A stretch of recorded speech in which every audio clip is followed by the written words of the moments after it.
Okay, welcome to Wednesday Reflections, being broadcast live from beautiful St. Croix in the Caribbean Sea.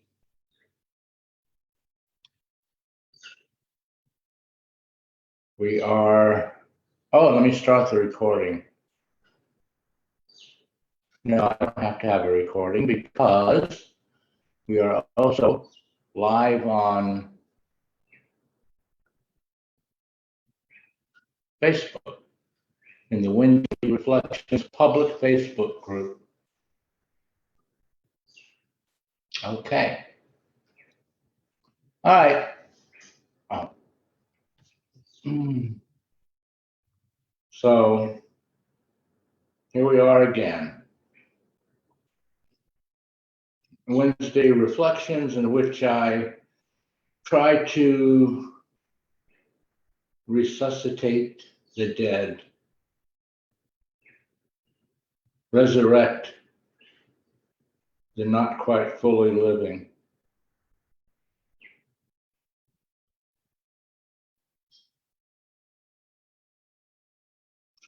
You see, you are mind identified. You are identified with your thoughts. There's no space between you and your thoughts. And so you think you are your thoughts. When, of course, the truth is you have thoughts, but you are not your thoughts. But because there's no space between you and your thoughts, because you are identified with your thinking, because you are mind identified, you live in a kind of hypnotic trance, which is to say, you're not really fully alive. It's why your pleasures are suppressed. You don't quite fully feel them. It's why the colors of your world are washed out. There's no vibrancy. There's no immediacy to your experience of life. I remember how it used to be. The memory fades more and more as time goes on, and so I wonder when it's completely gone if I'll still be able to teach, because I won't have a commonality of experience to share. It will be like I'm speaking a completely alien language, like from another planet. But for now, there's still a memory of the commonality. So for now, I continue to teach. But, in order to break the hypnotic trance, just listening to me talk, blah, blah, blah, blah, blah, isn't enough. I mean, I'm not saying anything that isn't simple and obvious and correct and has been said for hundreds of years, if not thousands. I'm not saying anything that it hasn't been written in books for hundreds of years. And how many books have you read? And did it get you there? How many speakers, how many YouTube videos or Facebook Lives have you watched? And did it get you there? I mean, you read book after book after book, on top of more books, on top of more books, and it got you precisely nowhere.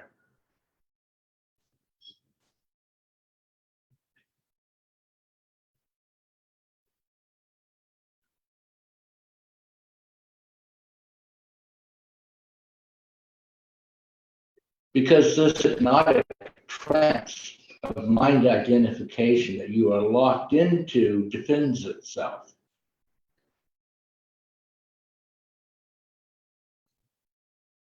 I mean, one common thing that happens is if you are at like a seminar or a workshop, the one key thing that you absolutely need to hear, you'll be in the bathroom or you'll be asleep when that key thing is said or shared. Your ego defends itself. It blocks out threats to its own survival.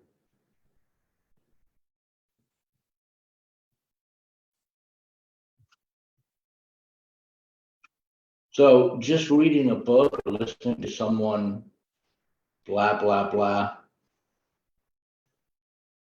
it doesn't engage you. It doesn't engage you. You turn it into mind candy, candy for your mind that you consume and consume and consume and get nowhere.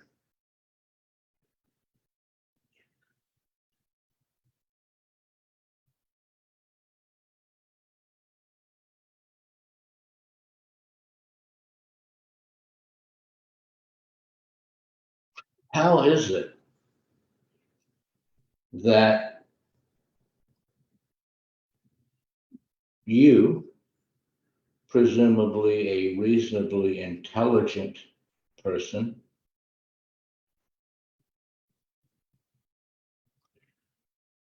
who cares about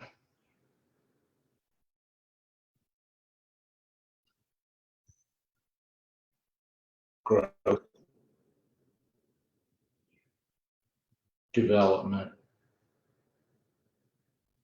waking up, how is it that you can read all these books, listen to all these speakers,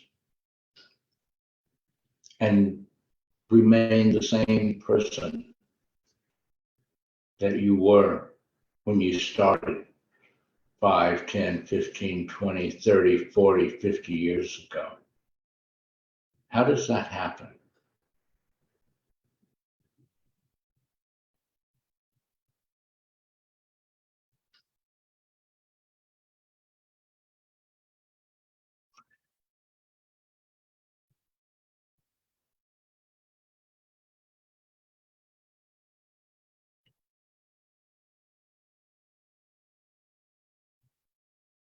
How is it that such a simple and obvious and direct message that people have been trying to share for hundreds, if not thousands of years, writing in books for hundreds of years,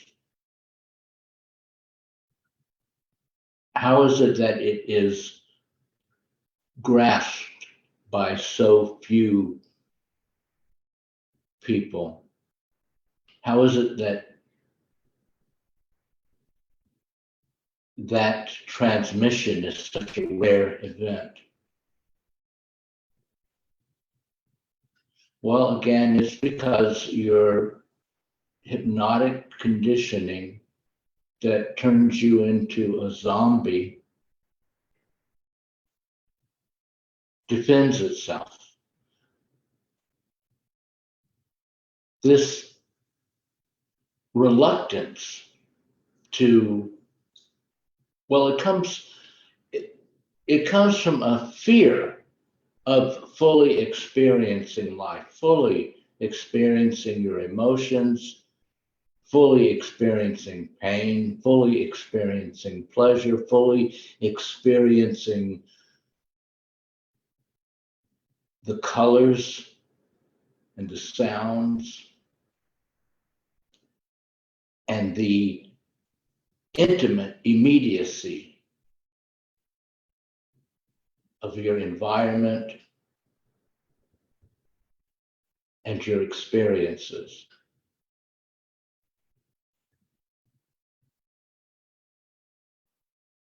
You are afraid to be fully alive.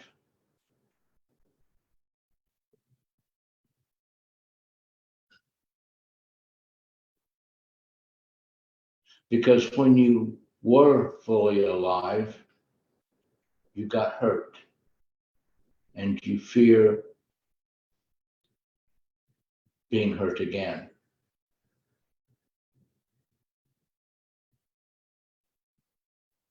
So you keep these teachings at arm's length by keeping them trapped in words. You read a book, it's only words. You listen to a speaker, it's only words. The words can point at the truth, but they cannot deliver you to the truth.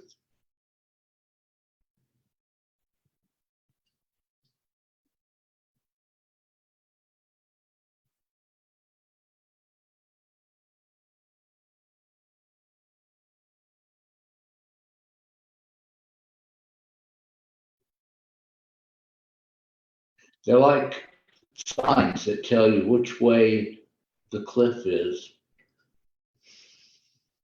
So they can get you headed in the right direction.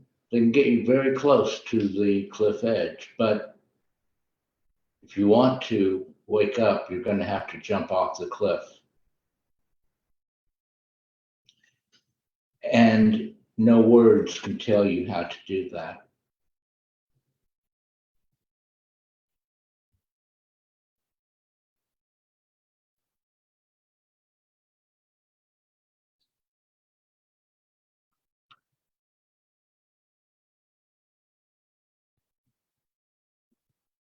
No words held at arm's length, but dialogue can really get you close.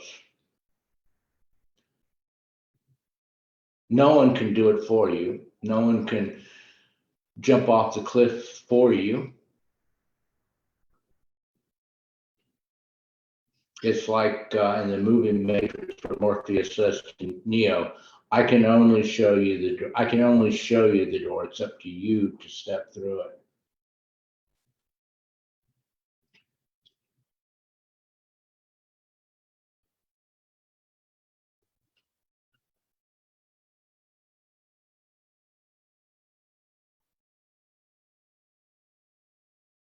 But so long as you keep the words at arm's length,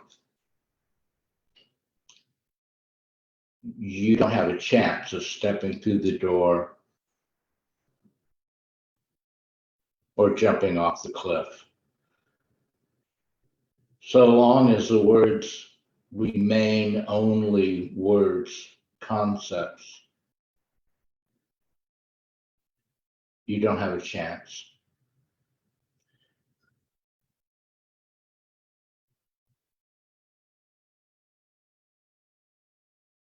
Because your hypnotic conditioning defends itself. You think you understand the words I'm speaking or the words you read in some book.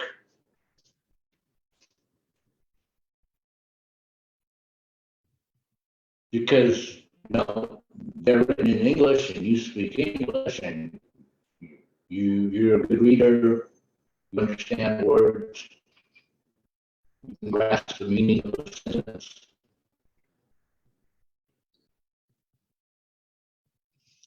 But you don't really understand what they're saying. If you did, you wouldn't be here because you'd already be here.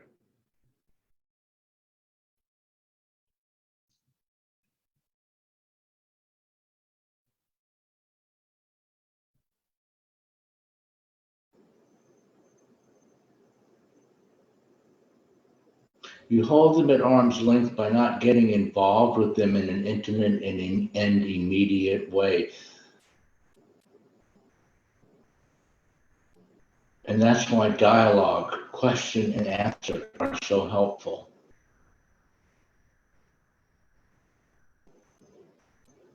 When you ask a question,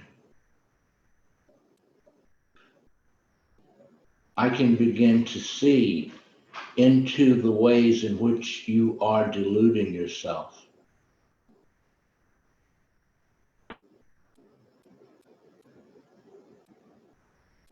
I can see through the zombification of your experience and your mind, and point out to you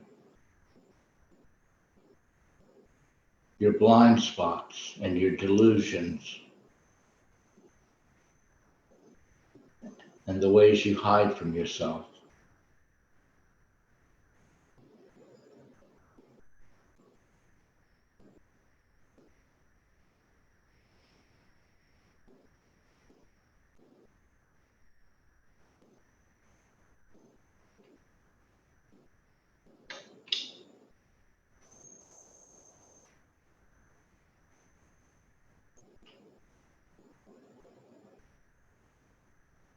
The words of the Buddha from thousands of years ago were pointers. The words in last year's spiritual bestseller were pointers.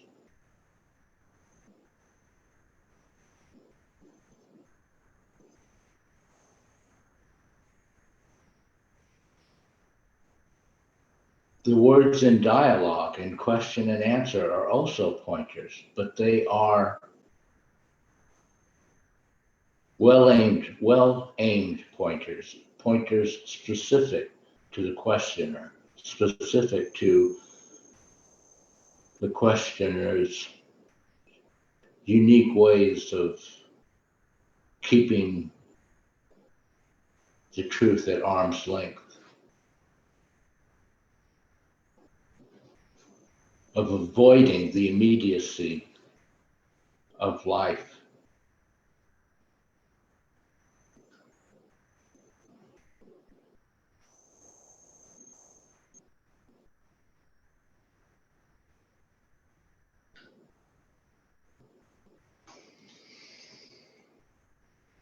Let's see what's going on Facebook.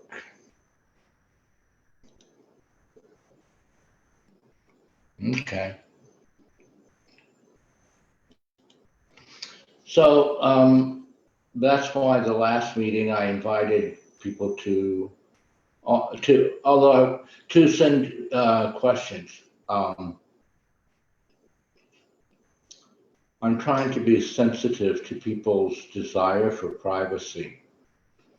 So you can email me a question. You can type it into the chat box on Zoom. You can type it into the chat box on Facebook.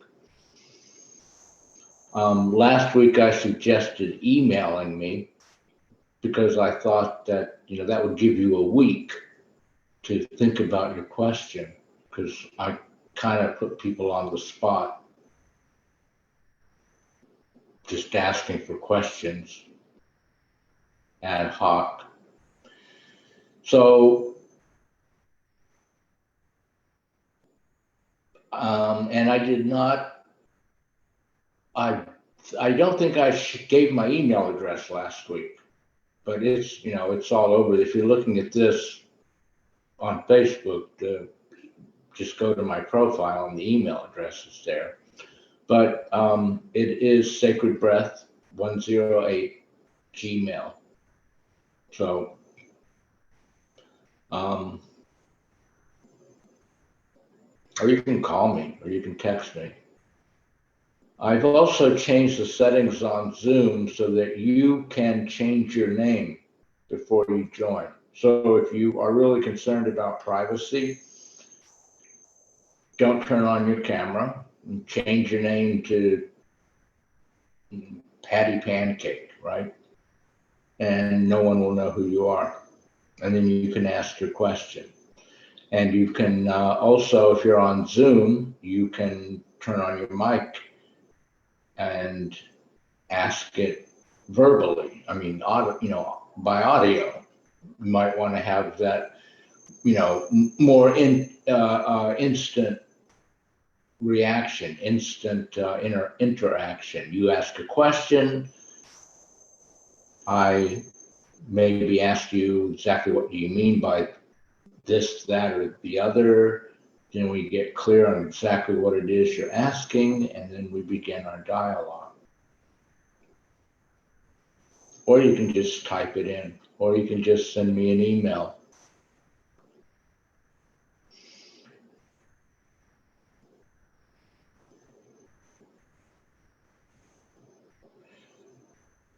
And if you want to be resuscitated, if you want to be resurrected,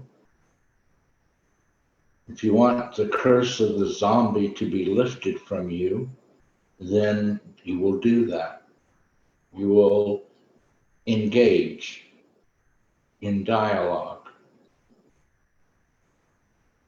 But if you are afraid, then you won't.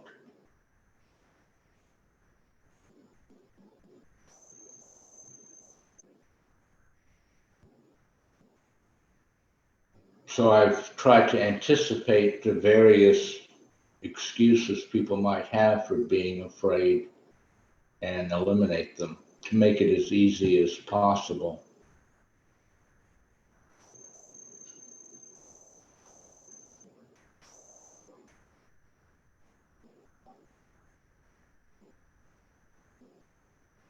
For you.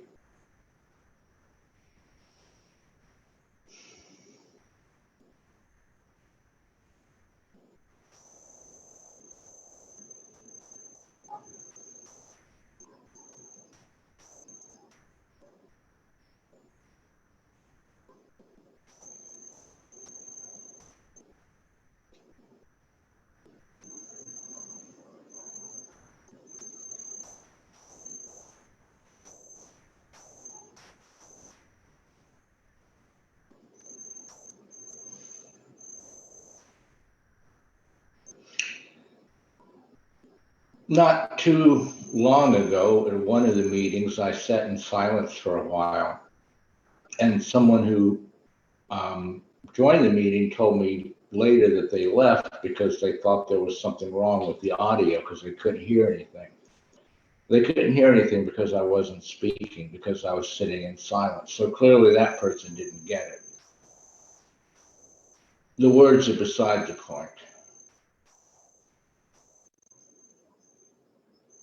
The words are pointers, but they're beside the point.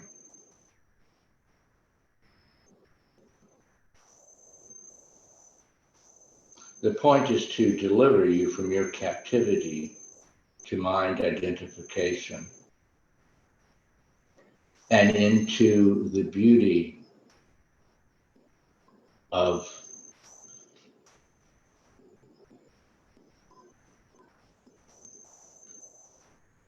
this intrinsic, intimate,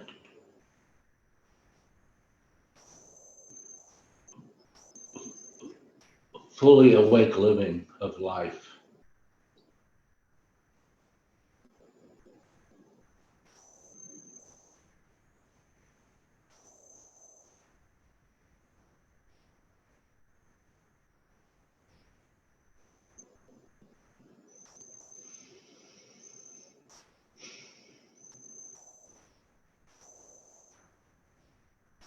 Living from the totality of your entire psychophysical being.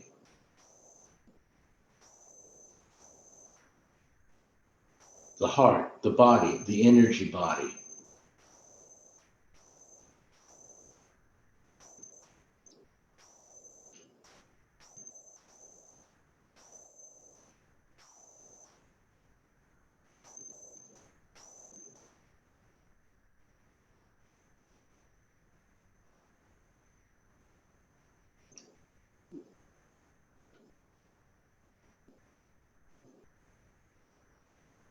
Living in eternity, which is now, instead of in time,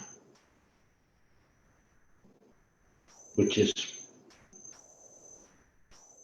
past regrets and grievances and future anxieties,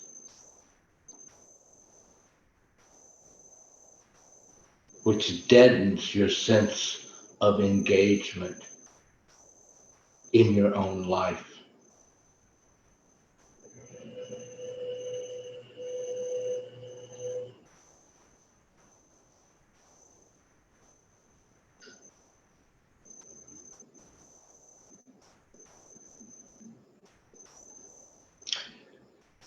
You might wonder, why would anyone choose to live like that? But no one chooses to live like that.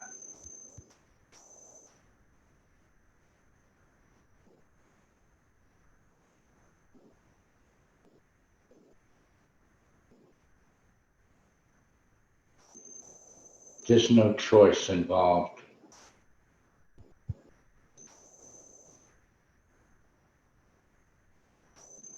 It's automatic fear-based conditioning.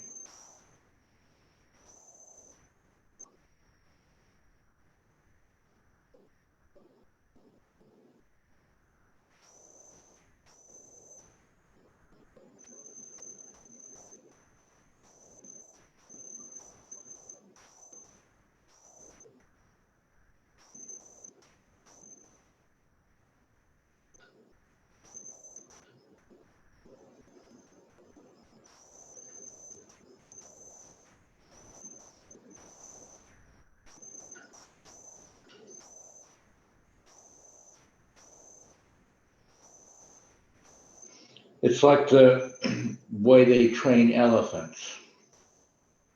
When the elephant is a baby, they tie its leg to a tree with a strong rope, and the baby elephant cannot break that. And it grows up like that. And so then by the time the elephant becomes an adult, they can take that powerful animal and tie its leg to a stick in the ground with a string, and the elephant thinks that it cannot escape.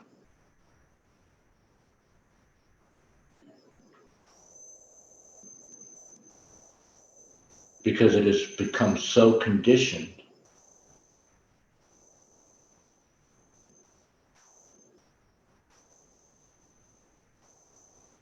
that it doesn't even go to the limits of the string. It knows there's no point. It knows there's no point. Of course, it's wrong. It could easily escape. And, if the elephant could talk and you went up to it and told it, you can easily escape.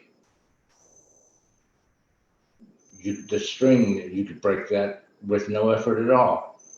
The elephant's not going to have a clue what you're talking about. Not going to believe you, probably not even going to comprehend your meaning. That is the situation you are in.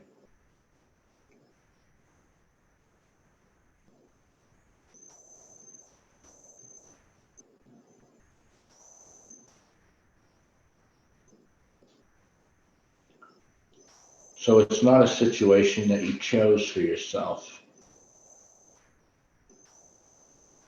but it is a situation that you are responsible for ending if you choose.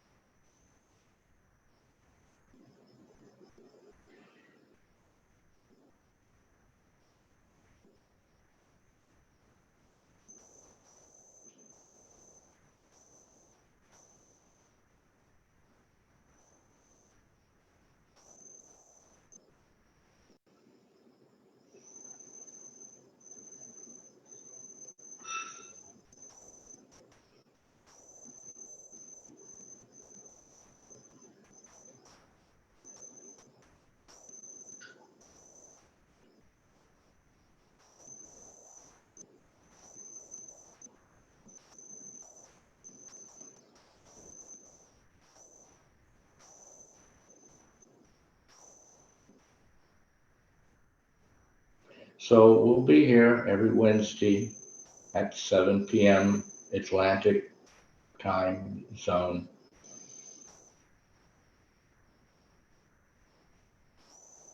And we'll see if anyone has questions. We'll see if anyone wants dialogue. We'll see if anyone wants to get free.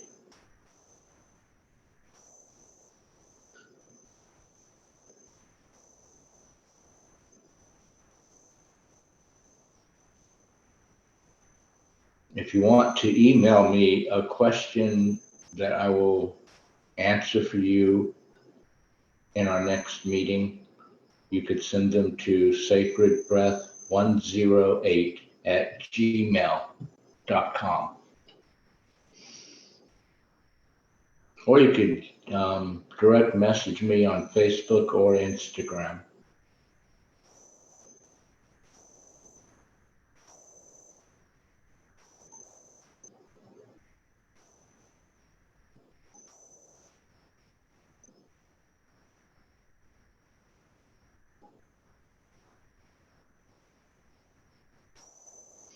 So let's turn to meditation now.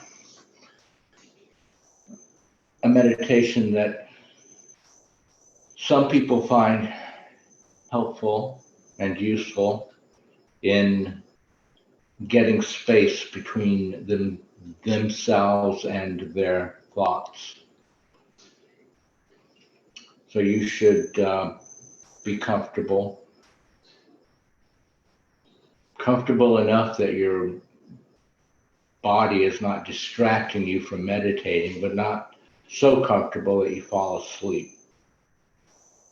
There's nothing wrong with falling asleep, but sleep is not meditation. So if you want the benefits of meditation, you should avoid falling asleep. It's good to have your feet flat on the floor and your arms at your sides, palms up or down, eyes closed. If you prefer to have your eyes open, then instead of having them wide open and looking straight ahead, keep them half closed and look downward.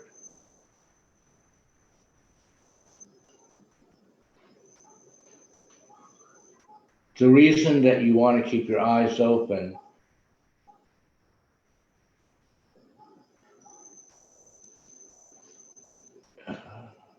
comes from fear, but the fear, it will be satisfied by having your eyelids half open and looking down, and you won't be so distracted as much by what's going on in the outside, which is the only reason we close our eyes when we meditate.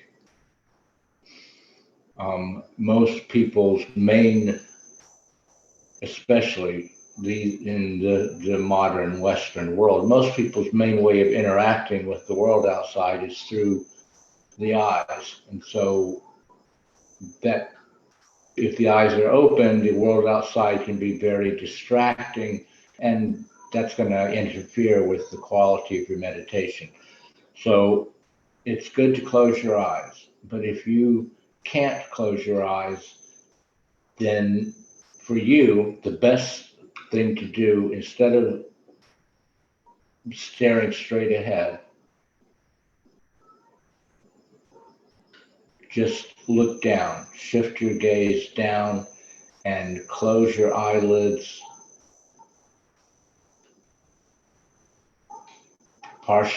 halfway or 3/4. So they're not fully open, but they're still open. Okay, so eyes closed or partly open, feet flat on the floor, spine as straight as you can comfortably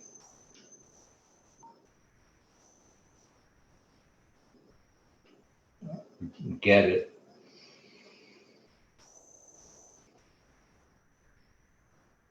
Take a few breaths and just shift your awareness to your breathing.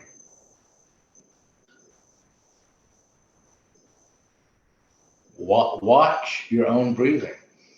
How are you breathing? What does it feel like in your body to breathe? How does the air feel when it goes in and out of your nose? What kind of sound do you hear from your breathing? What does your chest feel like as you breathe in and out? become conscious of your breath. You breathe all the time and you never pay it any attention. So if you pay attention to your breathing during this meditation, it can provide a vehicle for taking you inward to the source of your thoughts, which will create that space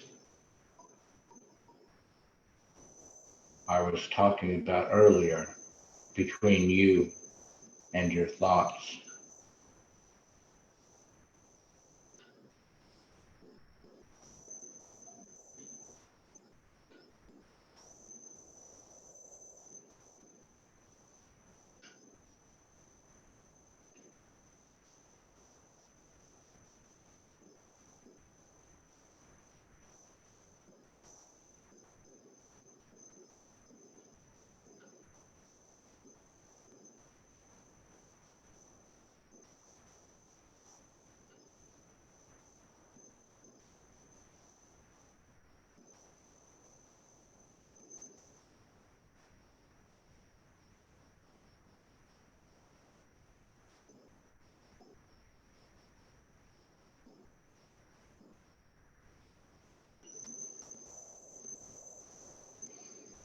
Now I'm going to do an exercise for discovering your energy body,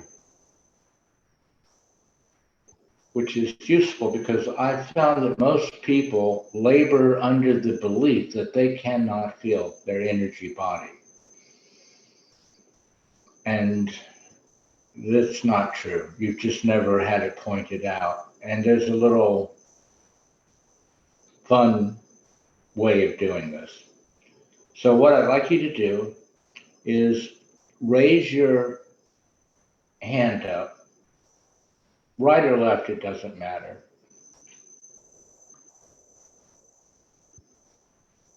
So you raise your hand up so that your hand is not touching anything. Your eyes are closed. Okay, you guys that have your eyes partly closed, maybe put your arm off to the side or behind your back so you can't see your hand, or turn your head.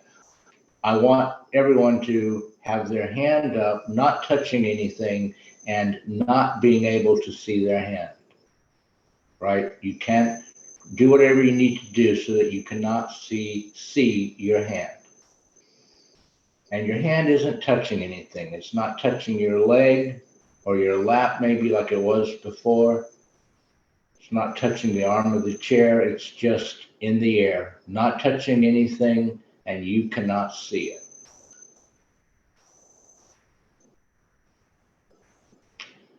So now I want to ask you a question. How do you know your hand is still there? And you can't give me a conceptual, intellectual answer like, well, it was there, I felt it on I saw it before we started the meditation, I felt it on my lap before you had us raise our hands. It's highly unlikely anything has happened since that would make my hand not be there. Therefore, I conclude logically that my hand must still be there. Okay, that's good reasoning. It's very logical, but it can never be 100% certain. You can only be 99.999% certain based on that logic. But let's imagine a counterexample. Let's imagine a highly advanced civilization of space aliens came here and needed a hand, a human hand for their biology assignment. And they're able to just take your hand off, and close up the wound without you feeling a thing. And so you think your hand is there, your logic, your head, your mind, your intellectual, conceptual, logical left brain understanding is telling you that your hand is there, but actually it's in a biology sample kit on its way to the Horsehead Nebula.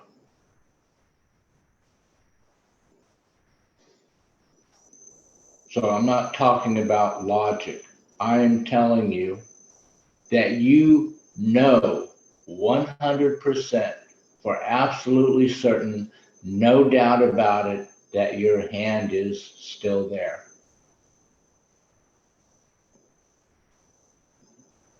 How do you know this? How do you know this?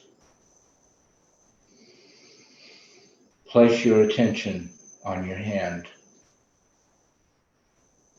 with your eyes closed or looking away. Place your awareness and attention on your hand like you were doing it with the breath a moment ago.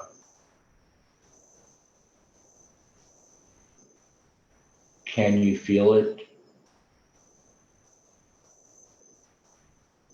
Can you feel your hand? And notice that you're not feeling it from the outside by touching it with your other hand, or feeling it from the outside in reference to something that you are touching with it, like your lap or the arm of the chair you're sitting in. You're feeling it from the inside. You're feeling the energy in your hand. That is your energy body, which you can feel. Anybody can feel it. Anyone who's alive. You feel the energy in your hand. You just tend not to notice it.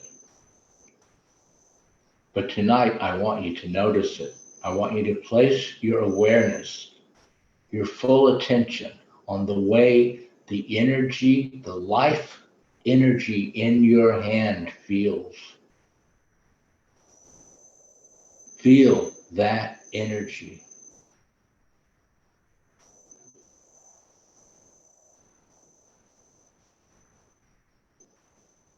That energy is you. As every bit you as the meaningless thoughts that parade through your brain morning, noon, and night, as every bit you as your physical body, which changes every day.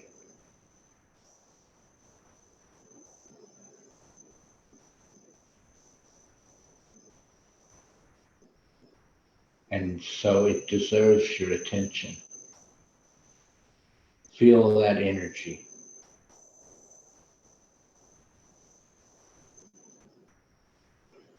Okay, we can put our hands down now. Thank you for indulging me for such a long time. Now that you are feeling the energy in your hand,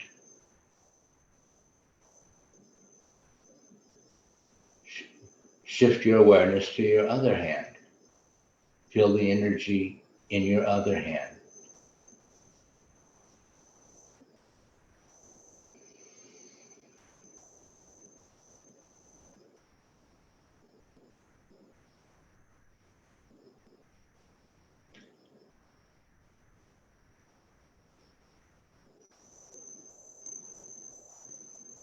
Now feel the energy in your feet. Do them one at a time or both together, whatever's easiest for you. But feel the energy in your feet. Now you're feeling the energy in your feet and in your hands, both feet.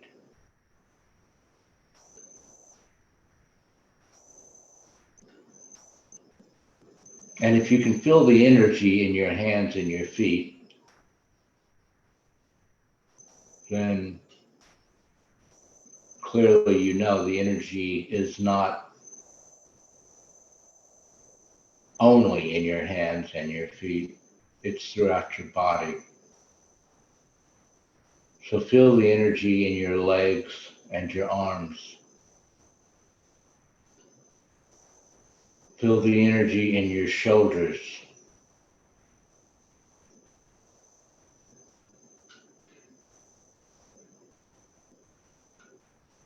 and your buttocks.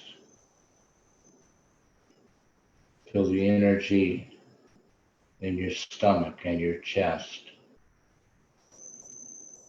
your back, your spine, your neck and your head and your face.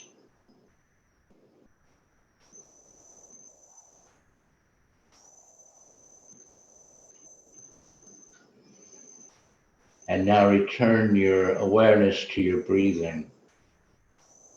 But now you are not just a physical breathing machine. Now you are an energy body breathing.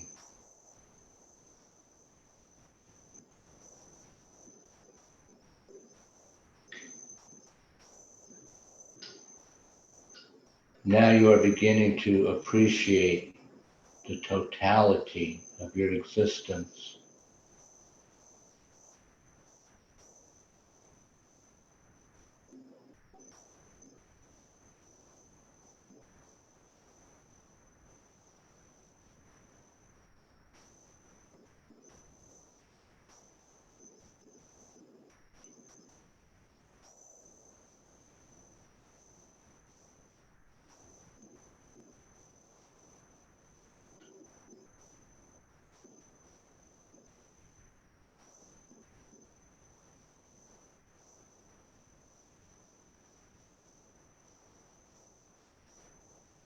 Feel the energy of your body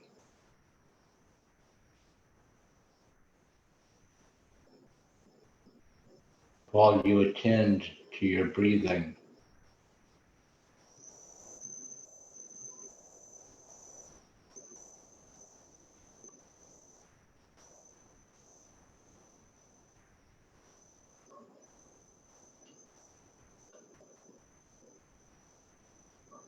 Can you make a separation between the breathing and the energy body?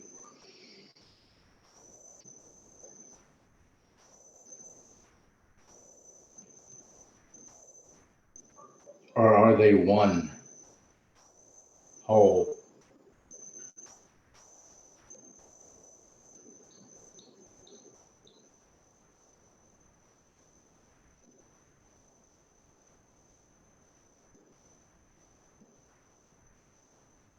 The energy breathes, the breath breathes energy.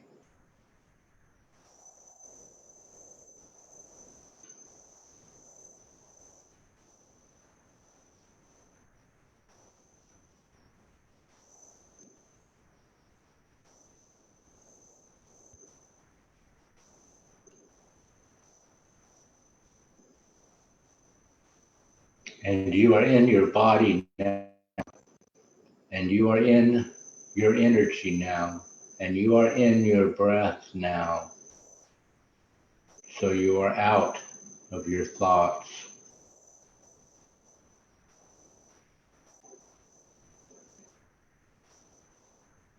And that is the space.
So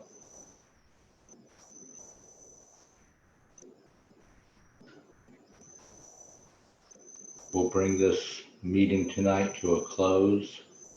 The Zoom link next week is the same as it was tonight and as it was last week. The Wednesday Reflections public Facebook group is public.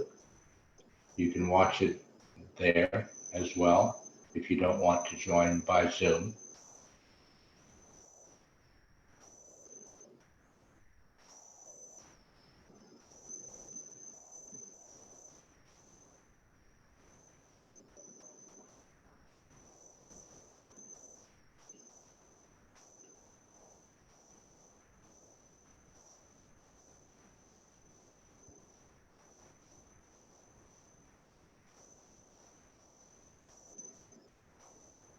And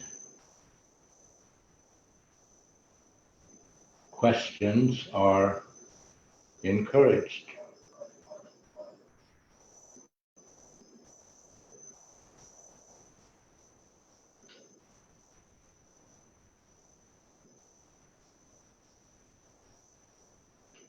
Or you can just keep buying books.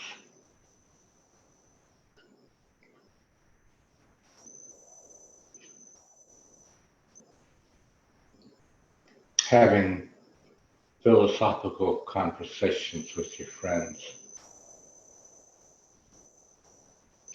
It's up to you. For now, good night. Thank you for joining or for watching this later.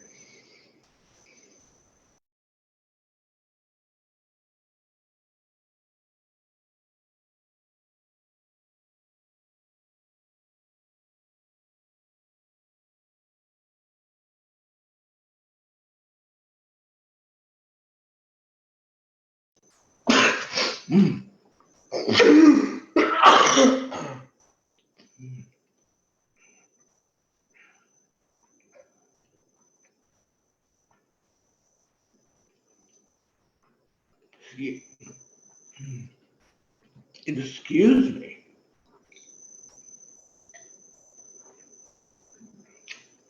I went into a coughing and sneezing fit there. I don't know why. So I muted it because I didn't want it, to be really loud.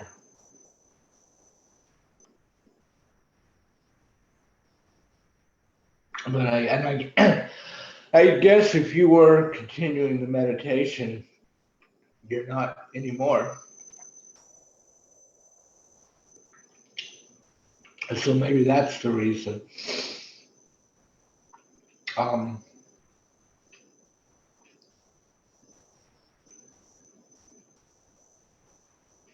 so this will be available to watch on the Wednesday Reflections Facebook group. And in a day or so, it'll go up on my YouTube channel, Breathe Only Love. So sometimes people who can't make it at 7 o'clock Atlantic time watch it on the replays. And so even those of you watching on the replay, you can, type a question in the comments under the video or send me an email, send me a direct message and ask a question.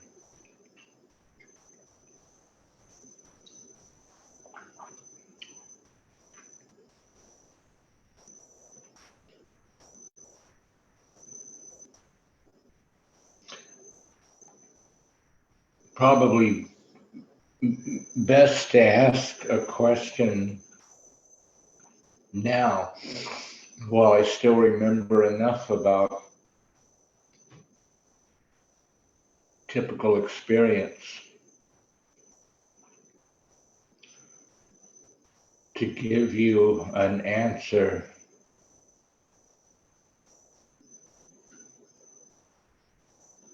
or a dialogue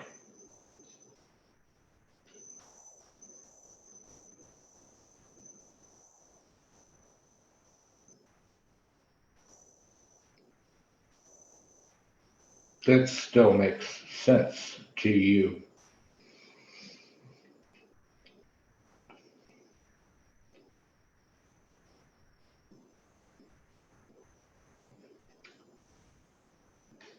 Okay. Thank you guys. Appreciate you. Love you all. Love you all.